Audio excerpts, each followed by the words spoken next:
Livro do profeta Joel, capítulo de número 2, a partir do versículo de número 28. Na penúltima vez que estive aqui, nós falamos sobre o privilégio de termos o Espírito de Deus na vida.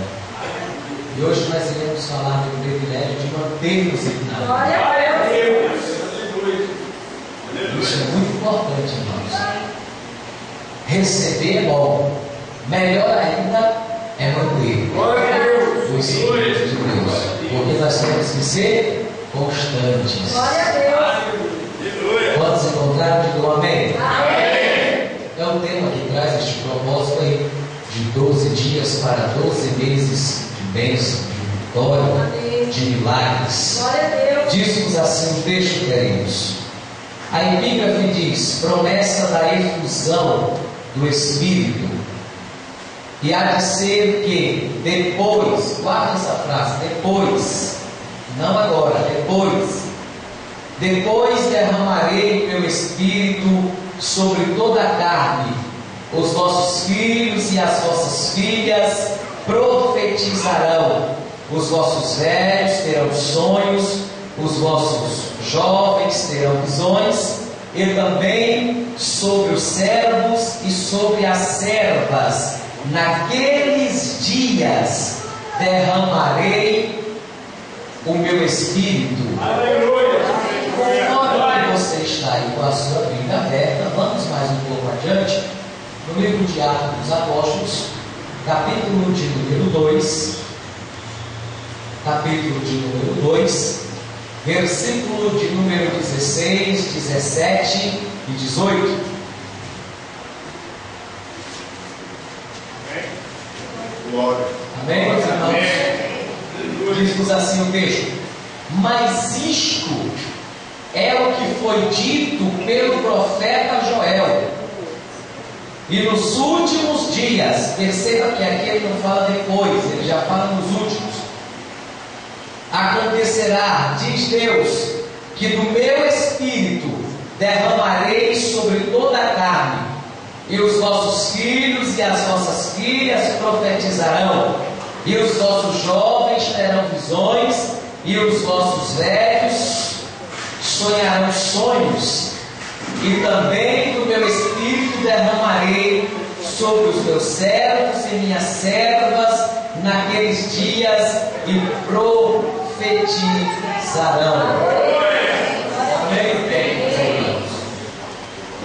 Amados e queridos, hoje, como já em outra época, creio que muita gente é local, né?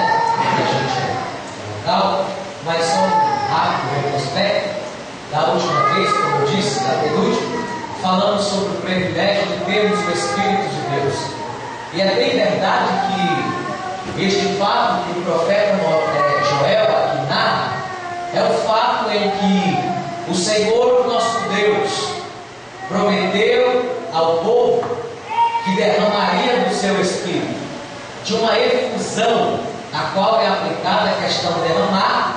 O Aurélio traduz esta palavra efusão como demonstração de sentimento íntimo que o Senhor faria com o seu povo. E quando observamos o capítulo 2, versículo 28 e 29, esta promessa, como eu disse, é um protocolo que estará sendo quebrado dentro desta profecia, porque somente reis, profetas, sacerdotes tinham a manifestação do Espírito de Deus na vida. E nesta ocasião, o Senhor está dizendo: olha, tanto jovens quanto velhos, tanto servos como servas, terão o privilégio de sentir e de ter o Espírito de Deus operando em suas vidas. Só que para contextualizarmos este texto, entrando um pouco na história deste profeta, Joel, queridos irmãos, significa Javé é Deus. Joel, pouco sabemos sobre a vida familiar deste profeta, a sua convivência. A única coisa que a Bíblia nos fala no capítulo 1, verso 1 de seu livro, é que o profeta Joel, que era filho de Petuel, é isso que a Bíblia fala na área familiar deste profeta. Sabemos que o profeta Joel, arqueologicamente falando, ele profetizou para Judá do ano 835 ao ano 830 a.C. Judá, como eu já expliquei aqui uma vez, é o reino do sul, no período da divisão. Então observamos algo interessante, que o profeta Joel, mais um profeta para o reino do sul, o livro do profeta Joel, queridos irmãos, Joel em si, fica conhecido como o profeta pentecostal. Por quê? Porque Joel, entre muitas outras profecias, como Isaías disse, que o Senhor derramaria do seu espírito sobre uma terra seca e sedenta. O profeta Ezequiel disse que Deus mudaria o coração de pedra em coração de carne, depois poria o seu espírito para morar nele. Só que o profeta mais concreto na sua profecia foi o profeta Joel. Por isso ele é conhecido como profeta pentecostal. O livro do profeta Joel, historicamente falando, está dividido em duas partes. Quando nós lemos o capítulo 1, versículo 1 ao 4, o profeta vai falar da praga, da locusta, do gafanhoto e dos seus procedimentos, a grande seca que estava havendo no período de Judá. Quando chegamos dos versos de número 5 ao verso de número 20, o profeta vai falar da grande lamentação que deveria haver entre o povo, o chamado para lamentar diante de Deus. Quando chegamos no capítulo 2, do versículo 1 ao 11, o profeta Joel vai dar um aviso, vai avisar ao povo concernente ao juízo divino. Quando chegamos no capítulo 2, verso 12 ao 17, ele vai chamar o povo ao arrependimento. E nessa questão, no capítulo 2, no versículo 13, ele vai dizer: olha, Deus está cansado deste ritual religioso. Deus está cansado dessas coisas aí que vocês fazem. Como assim, Joel? Vocês ficam rasgando aí as suas vestes diante de Deus? Deus está cansado disso aí. E o que é que Deus quer? Deus quer que vocês rasguem o coração diante dele. Em vez de vocês rasgar os seus vestidos, rasguem o vosso coração, porque ele é misericordioso e tardio em graça. Continuando, na segunda parte do livro do profeta Joel, aqui é o profeta profetizando ao povo. Na segunda parte é a resposta de Deus. Quando chegamos no verso 18, acompanhe aí para você ver, no verso 17, você vai perceber a compaixão, a misericórdia de Deus pelo povo. E quando chegamos aí do versículo 28 ao 32, aí sim, existe aí então esta promessa. Então perceba aqui, por isso que o profeta está dizendo, ó, depois de quê? Depois que vocês fizerem tudo isso aí. Aí então, o Senhor fará isso. Derramará o seu espírito sobre toda a carne. Continuando. E aí entra a parte escatológica do livro, do capítulo de número 3, a qual ele vai falar sobre alguns acontecimentos do dia do Senhor, que a nós não compete entrarmos neste assunto, porque o Dr. Herman demorou uma semana para falar esse assunto, imagine nós. Então deixa para uma próxima vez. Mas continuando. Então observe, queridos irmãos, que o texto em si, que o profeta está dizendo, é a alegria de ter a manifestação visível do Espírito de Deus na vida. E este acontecimento, queridos irmãos, vai acontecer aonde? Em Atos dos Apóstolos, capítulo de número 2. É por isso que esse texto que nós lemos, o apóstolo Pedro vai citar o quê?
o Espírito, eles não estavam recebendo o poder do Espírito.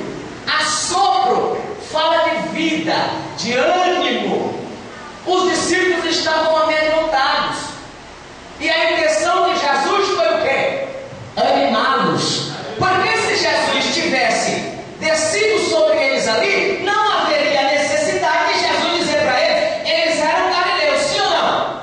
Onde Jesus os encontrou? Mateus capítulo 4, verso número 1 a seguir. Quando eles lançavam o rei, Jesus os achou onde? Na Galileia. Então eles eram o quê? Galileus. Se eles eram galileus e Jesus já havia soprado o Espírito sobre ele, por que então que Jesus não os liberou, dizendo: poder ir até a Galileia porque já estão cheios? Não. Jesus disse: ficai aqui na cidade de Jerusalém, até que do alto sejais revestidos de poder.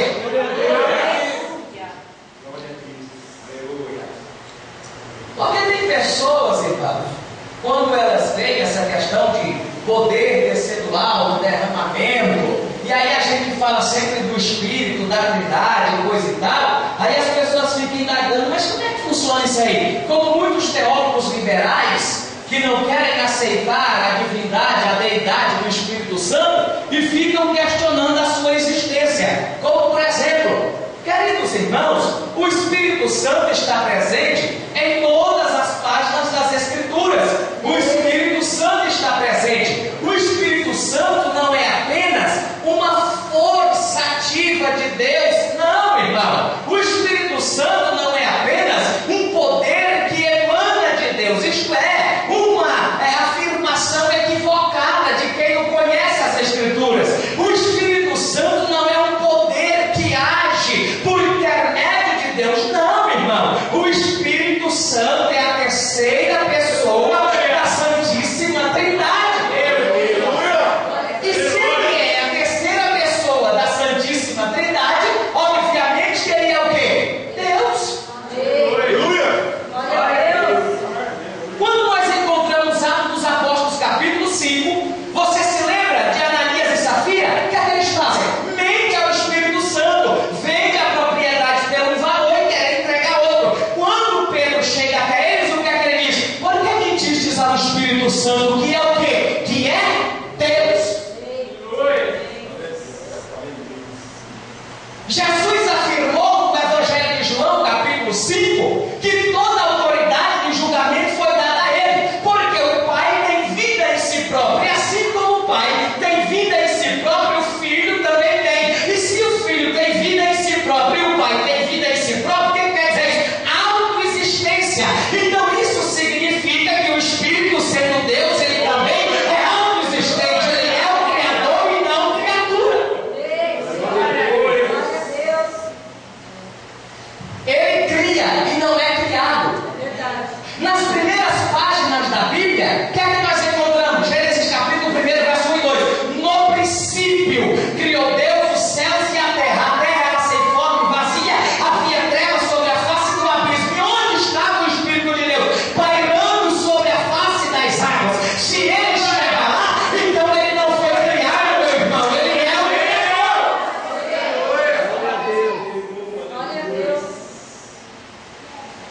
Quando nós lemos Salmos de número 33, versos 6 e 9, o que é que o salmista diz?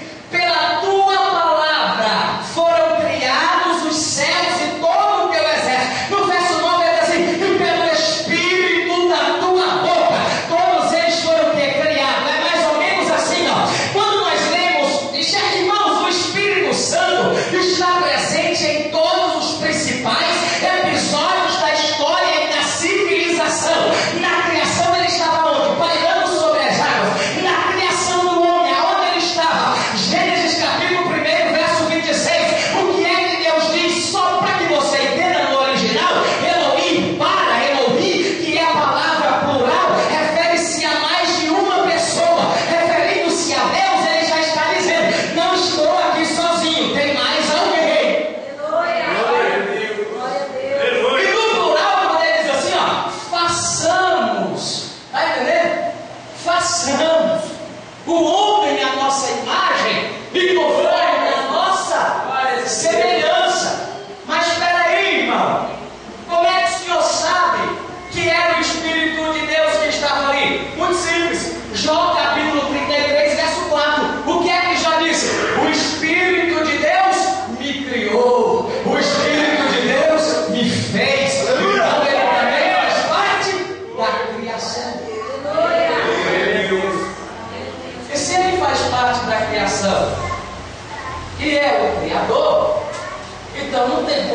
ser que este ser é um ser impessoal, não existente, que apenas é um poder que emana de Deus, sendo que toda a Escritura está me mostrando a sua divindade. Aleluia. Glória a Deus. Quer ver um outro exemplo?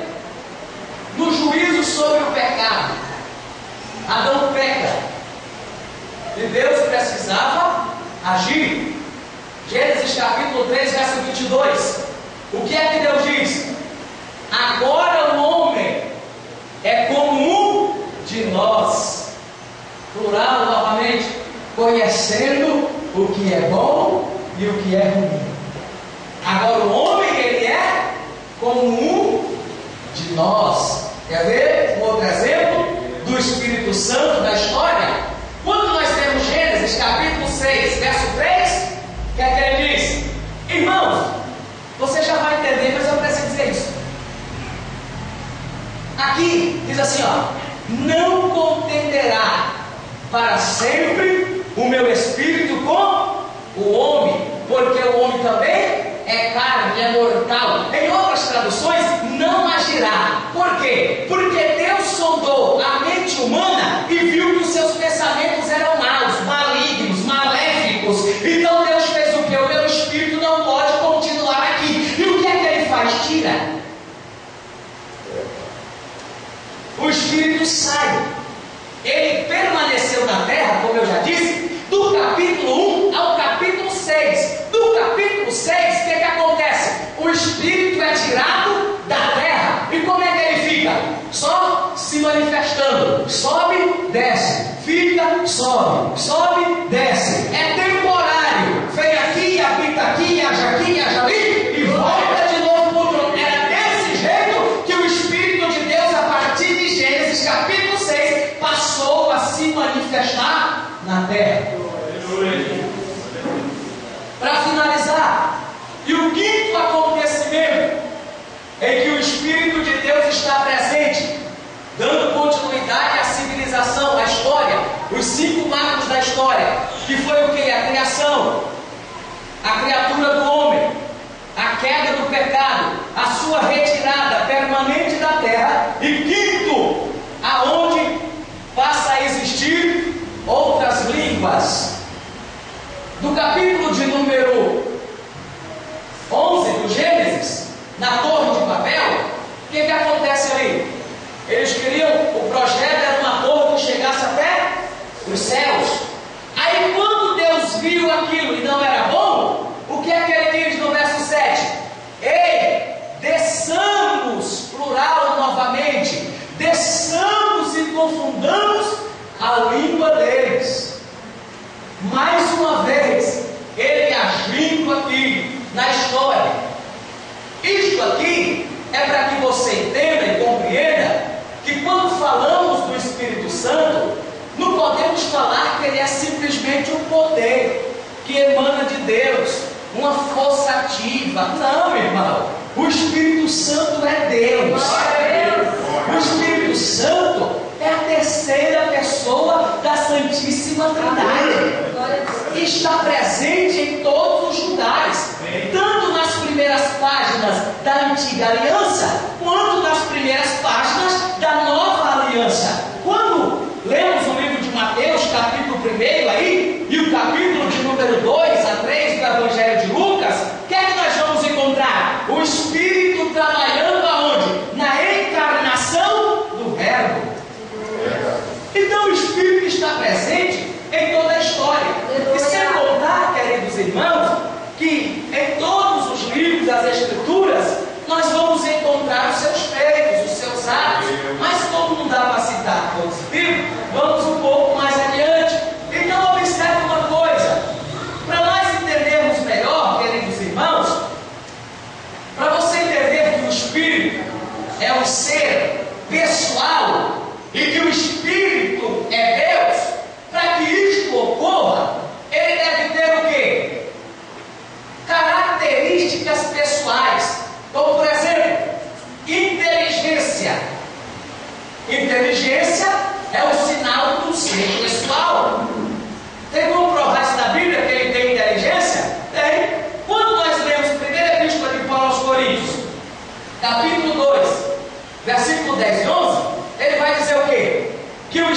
Espírito Santo é conhecedor, e é Ele que revela as profundezas de quem? De Deus. Assim como o homem tem o Espírito em si, Deus então tem o Espírito que conhece a quem? As suas profundezas.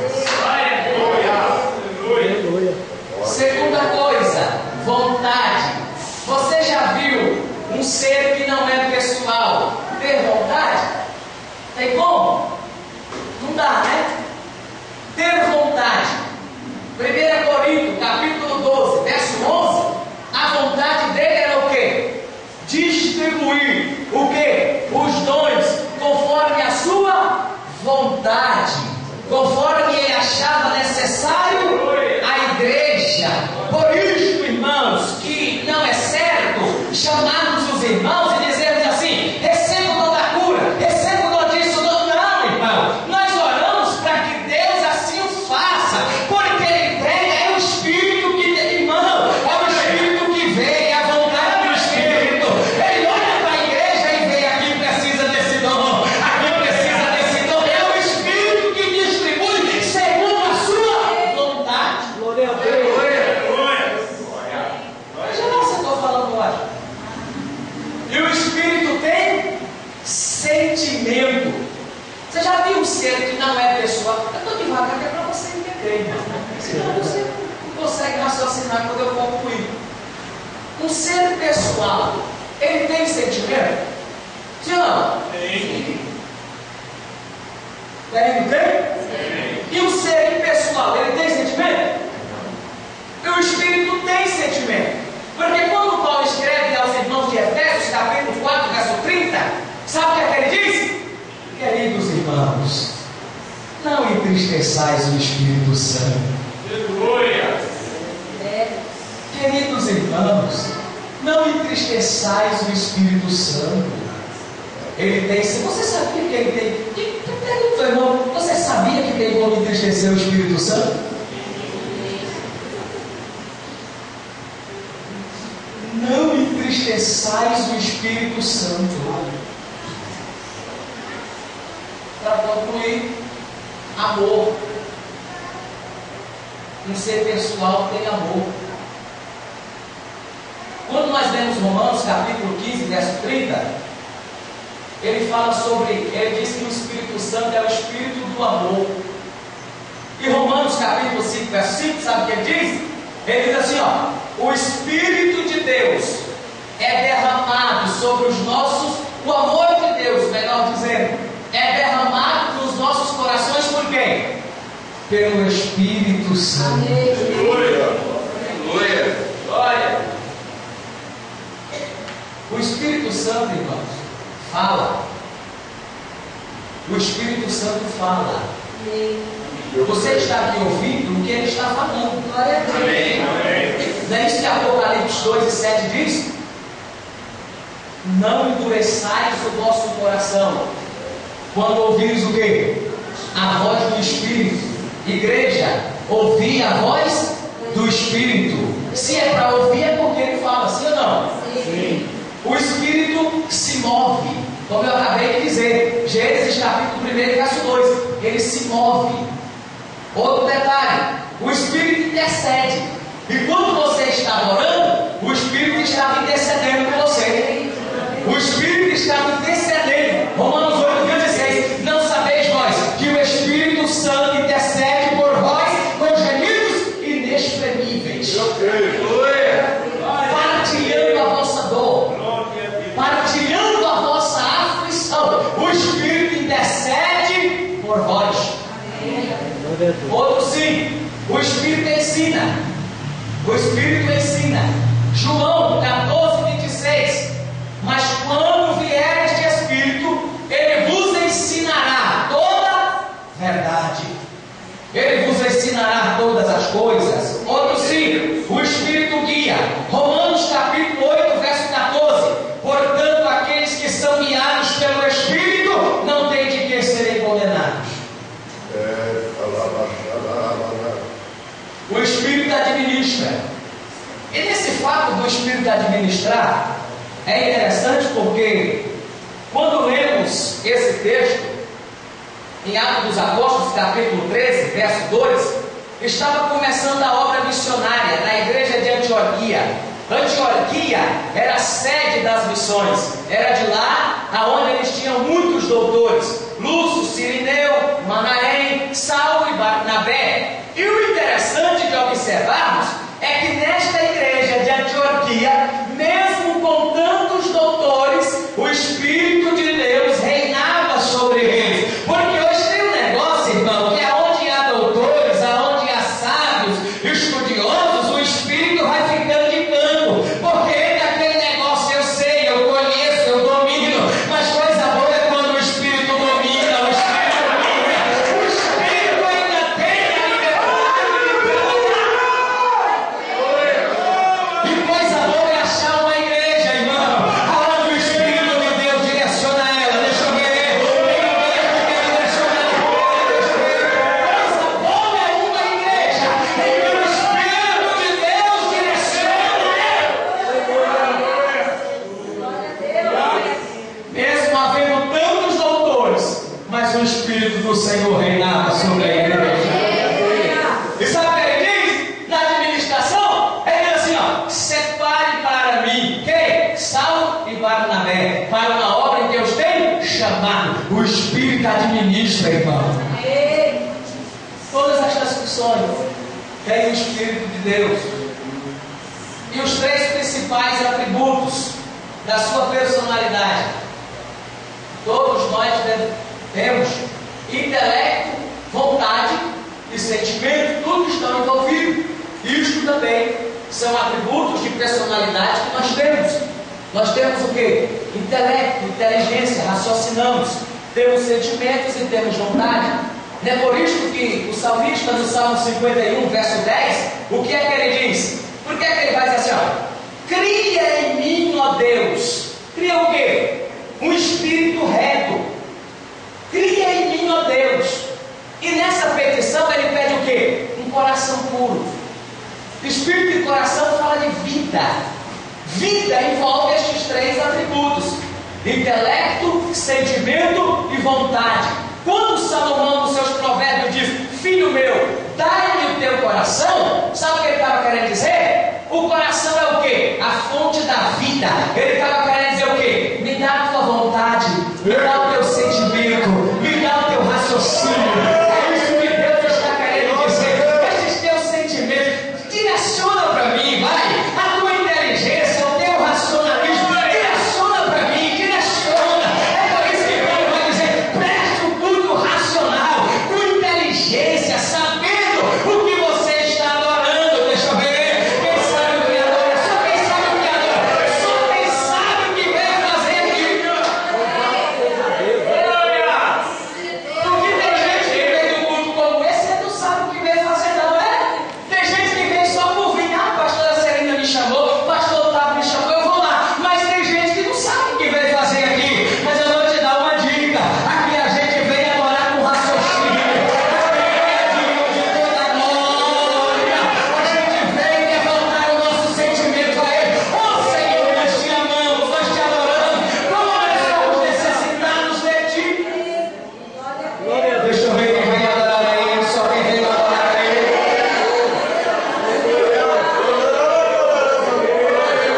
Glória a Deus.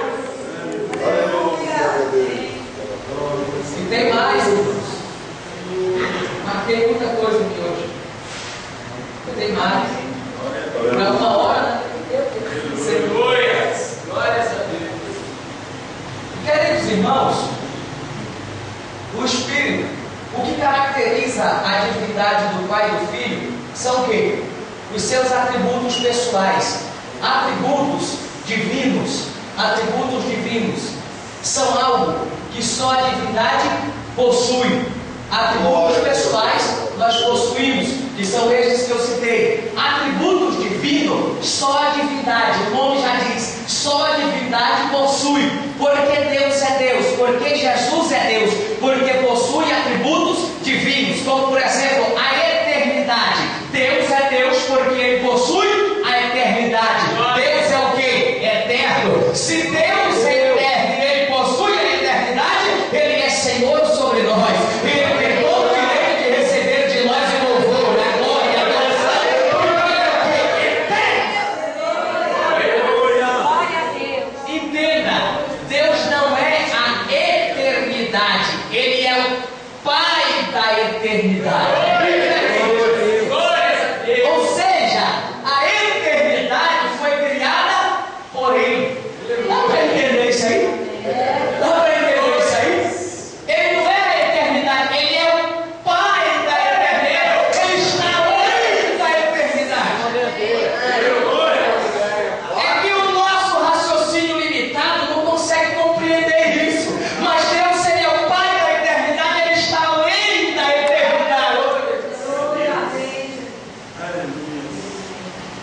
E Hebreus 9,14, sabe o que o autor de Hebreus 9,14 diz?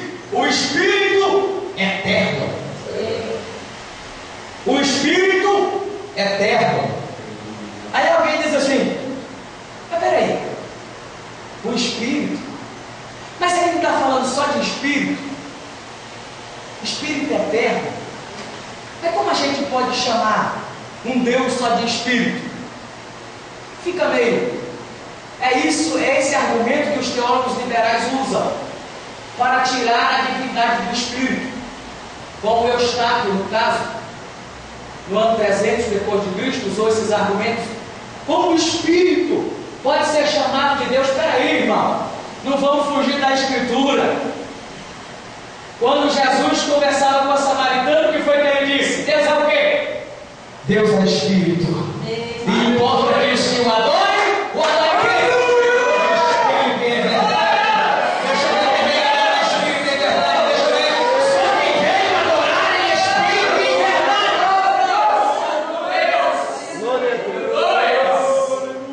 O Espírito é eterno. Outro atributo de Deus, onipresença. Em Cristo, quando ele encarnou, ele não tinha este atributo porque estava limitado pelo corpo. O limitava a sua onipresença. Mas depois que foi glorificado, recebeu de novo glória, sabedoria, honra, poder. Como o irmão citou, de tudo aquilo que ele se esvaziou.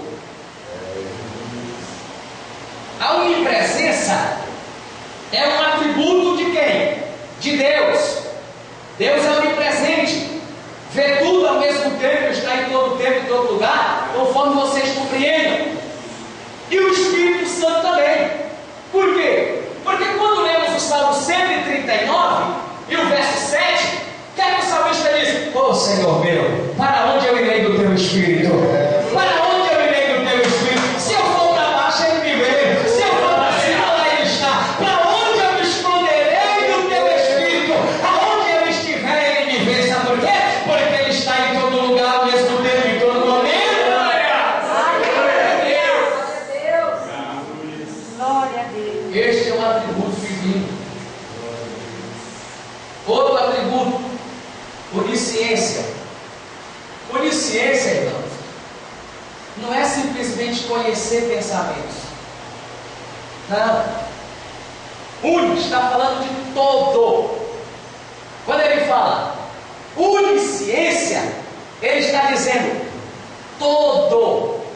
Ele tem todo o conhecimento. Aleluia. Ele não só lê pensamentos ou sonda pensamentos.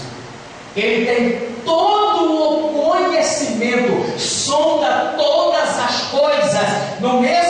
Na mesma carta de Paulo aos Hebreus, ele vai usar uma expressão chamada como penetra. Penetra, sonda todas as coisas. O Espírito de Deus sonda.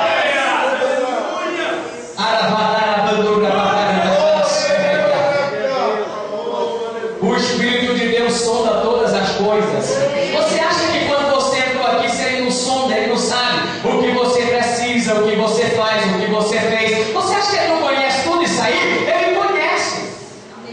Mas também não vai usar esse argumento.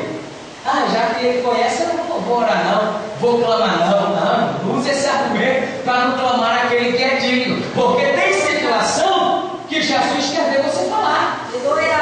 Lembra do cego? Jesus não estava vendo que ele era cego? Não mandou o trazer? Se estão guiando até Jesus, obviamente que ele não enxerga. Não é ironia de Cristo isso aí não, irmão. Jesus já disse: o que queres que eu te faça? Ele disse: eu quero ver. Jesus disse: então veja, rapaz. É que tem situação que Jesus quer ver você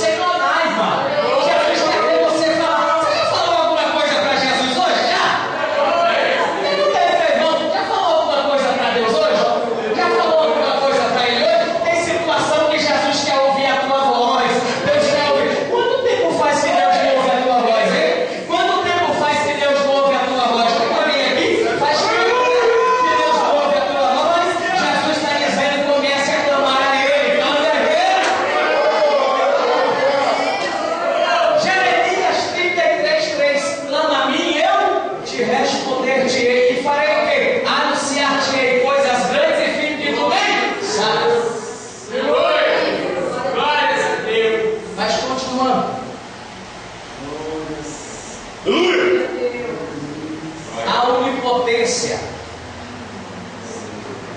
se Ele é conhecedor de todas as coisas, neste mesmo livro aí, 1 Coríntios capítulo 2, verso 11, e se Ele tem o domínio sobre todas as coisas, e opera tudo e em todos, obviamente que Ele tem todo o poder. Hoje você vai sair daqui crente. Glória a Deus. Quando alguém vem nessa conversa de Espírito Santo força ativa, você vai dizer mentira. O Espírito Santo é Deus. Aleluia. O Espírito Santo, irmãos, ele usa vários nomes na Escritura. Vários nomes. Ele aparece como Espírito Santo, Espírito de Deus, Espírito do Deus vivo, Espírito do Senhor Deus, Espírito do Senhor, Espírito do Pai, Espírito de Cristo, Espírito de Jesus Cristo, Espírito de Jesus, Espírito do seu Filho, Espírito de súplica, Espírito de adoção, Espírito de promessa, Espírito da vida, Espírito da verdade, Espírito da graça, Espírito revelador, Espírito eterno, Espírito de santificação, Espírito consolador. Ele aparece com esses diversos nomes e também com diversos símbolos, como por exemplo, o Espírito simboliza água, mas deixa a água para o final. Guarda isso aí, água para o final. Diga para o seu irmão, a água fica para o final.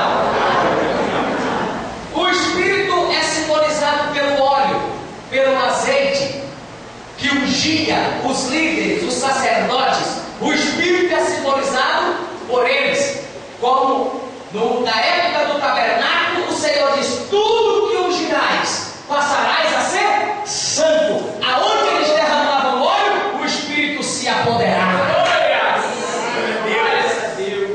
O Espírito é representado como fogo. No cenáculo, ele vem em línguas repartidas como o quê? De fogo. O Espírito é simbolizado pelo fogo. Ele é fogo consumidor. O Espírito é simbolizado por rio, faz parte da água, vai guardando para o final. O Espírito é selo, aquele que marca, que identifica. O Espírito marcou. Não é assim que Efésios 1:13 diz? Quando vocês receberam a Jesus como Salvador, vocês foram o quê? Selados. Com o quê? Com o Espírito da promessa. Vocês foram marcados com a promessa de vida eterna. Glória a Deus. O Espírito é vento. O Espírito é vento. Foi assim que ele apareceu no cenário? Um vento impetuoso, tempestuoso, como Ezequiel disse. O Espírito é vento, como Jesus também simbolizou no capítulo 3 do Evangelho de João. E o Espírito também aparece como pomba no Evangelho de Mateus, capítulo de número 3, verso 17. E o Espírito do Senhor desceu sobre Jesus em forma corpórea de pomba. O Espírito de Deus, queridos irmãos, para que nós entendamos. Então perceba que eu falei tudo isto, fiz todo esse arrodeio, para que você entenda que o Espírito Santo, quando falamos do Espírito Santo, estamos falando de Deus. Aleluia. Glória a Deus. Quando lemos a primeira epístola de João, capítulo 5, verso 7, o que é que João diz? 3 são os que testificam aonde? No céu. Quem são eles? O Pai, a palavra que é Cristo, o Verbo encarnado, e o Espírito. Aleluia. Esses 3 são um só. Como é que se explica? 3 pessoas, um único Deus. Aleluia. 3 pessoas, um único Deus. Como os nossos professores estudiosos nos ensinam, a fórmula química para se exemplificar a Trindade, não é? O mais simples, que é o H2O, nas suas 3 composições, líquido, sólido e gasoso. Quando cada um tem sua função líquida serve para algo, sua função na forma gasosa serve para outro, e a sua função sólida, no caso o gelo, serve para outro. Agora eu lhe pergunto, qual é a fórmula destes 3? uma única fórmula, H2O. Se ele evapora, continua sendo água. Se ele congela, gelo, é a mesma fórmula, não muda. E se ele é líquido, está dentro da mesma fórmula. Esse sentimento de superioridade é um sentimento maligno. Surgiu em Satanás, porque ele queria ter o trono acima da onde? Do Altíssimo. E além de ser acima, ele queria uma coisa que só eu e você tem, e mais ninguém. Deus não deu a ele. Ele perdeu o seu reinado lá em cima por causa disso, mas Deus não deu a ele e deu a nós. Ele queria o quê? Ser semelhante ao Altíssimo. E Deus nunca permitiu esse a ele. Mas quando criou o homem, diz: eu farei semelhante a nós.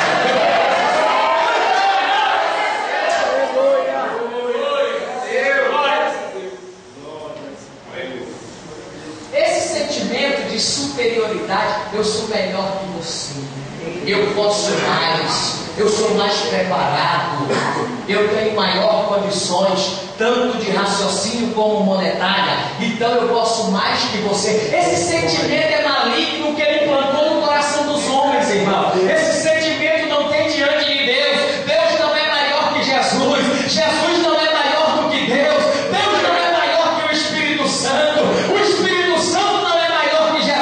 Todos os três são Deus com as suas funções.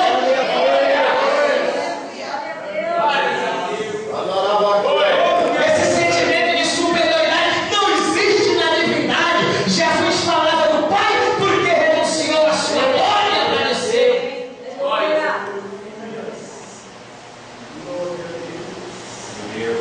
Então o Espírito Santo é Deus. Glória a Deus.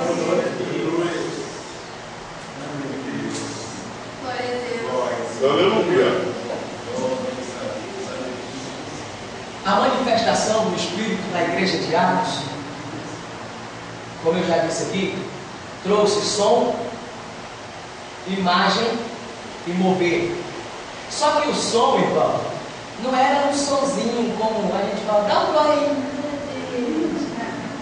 Não era assim não. Quando fala som, o som atraiu os povos. O som que entrou no cenáculo atraiu. Porque se estava reunido os apóstolos, da onde apareceu esse grande evento? Alguma coisa chamou a sua atenção, sim ou não? Sim. O som entra no cenáculo. A primeira coisa, som. Culto pentecostal que não tem som, irmão, pode ser qualquer outra coisa, menos um culto pentecostal. Todo culto pentecostal, onde há a presença do Espírito Santo, alguém fala uma coisa, irmão. Alguém, nossa, deixa eu ver. Se o Espírito está aqui, deixa eu ver. Uma reação. Todo culto pentecostal que tem o Espírito Santo tem som, tem alguma reação, tem alguma coisa. A segunda coisa, irmãos, foi o quê? Foram vistas por eles. Língua. Irmão, alguém tem que ver alguma coisa. Culto que tem o Espírito Santo, que ninguém vê nada, pode ser qualquer outra coisa, menos um culto que tem o Espírito Santo. Quantos precisam ver algo de Deus aqui nesta noite?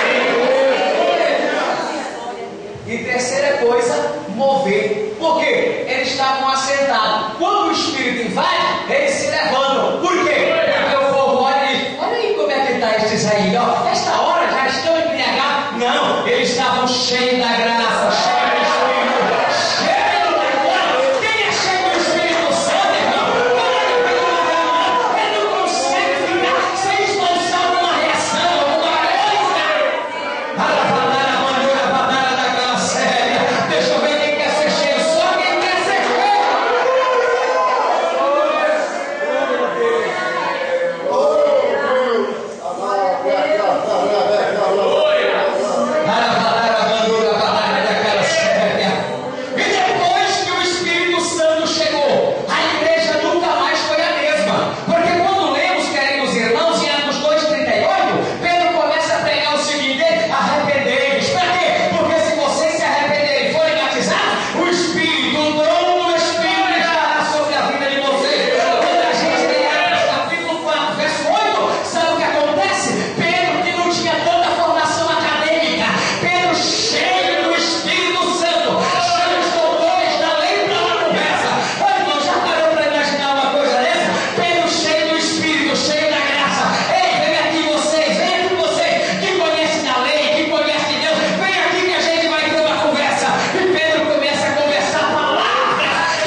procure se encher do Espírito.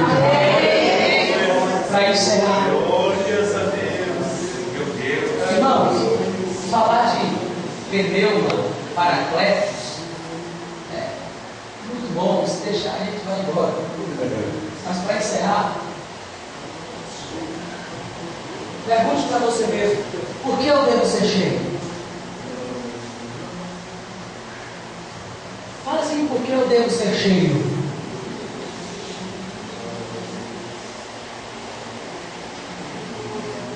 Quem é cheio do Espírito, irmãos, ele não tem tempo para questões banais, porque o Espírito já encheu a sua vida. Ele já está cheio.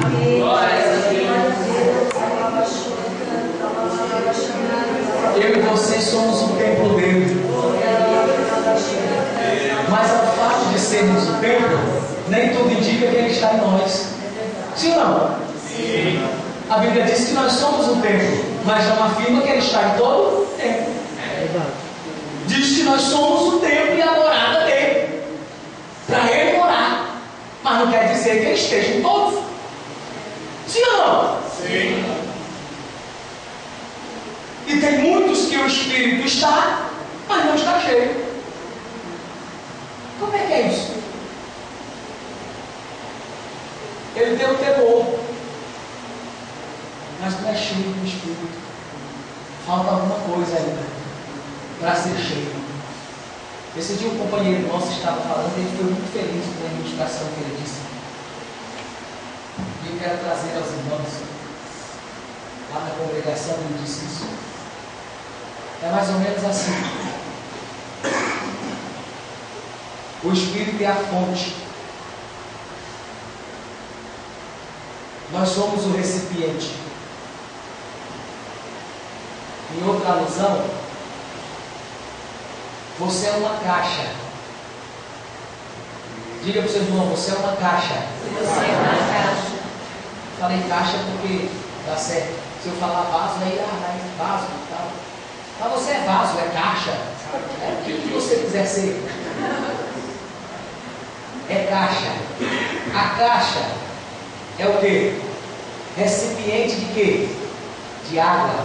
Lembra que eu disse que a água é um dos símbolos do Espírito Santo? Onde é que está isso aí? Evangelho de João 7, 38 e 39. Se você crê em mim, como diz a Santa Palavra, uma fonte de água fluirá do seu ventre. E eles não entendiam, mas Jesus falava do Espírito Santo. A caixa geralmente fica em lugares altos. E para a água subir até lá, ela precisa de quê? Pressão, ela vem da represa, as bombas pressionam, a água vem. Mas para ela chegar até a sua caixa, existe o quê? Um cano e um registro. Se esse registro estiver fechado, tem água, mas não chega na caixa. Por quê? Porque o registro está fechado. Tem muito crente que o Espírito está aqui. Tem Espírito. Tem Espírito? Tem. Tem caixa? Tem. Mas o registro está fechado.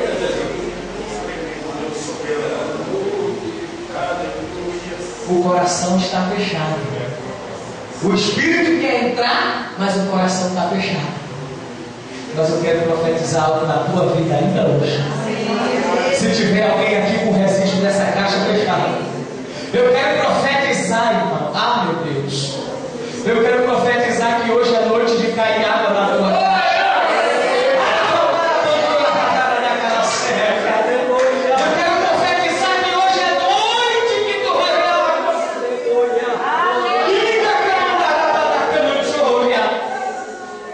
Se a tua vida estiver igual a represa na cantareira, faz tempo que não cai água lá. Faz tempo que não chove. Eu quero profetizar Espírito na tua vida hoje. Eu quero profetizar graça do Espírito na tua vida hoje. Ah, irmão, eu estou fraco, abatido, cabisbaixo, entristecido. Tem problema não. Jesus hoje te trouxe aqui para te dizer: o Espírito quer encher a tua vida, meu irmão. O Espírito de Deus quer encher a tua vida. Aí tu vai sair daqui dizendo: eu sou a morada dele, eu sou a morada dele, eu sou a casa dele, eu sou a casa dele.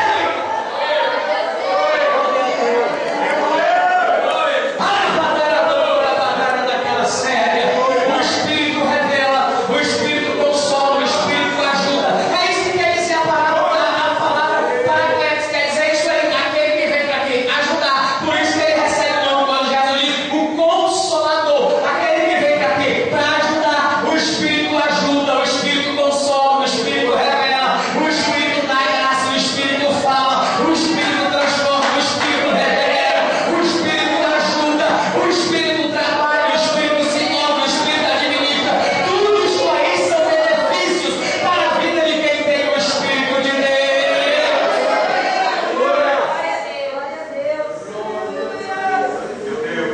Eu quero convidar a permissão da pastora Celina e do pastor Dado. Eu não estou dizendo que você está vazio. Sei que você esteja pela vontade. Mas Jesus disse: sejam cheios. Eu quero convidar aqui à frente só quem quer ser cheio.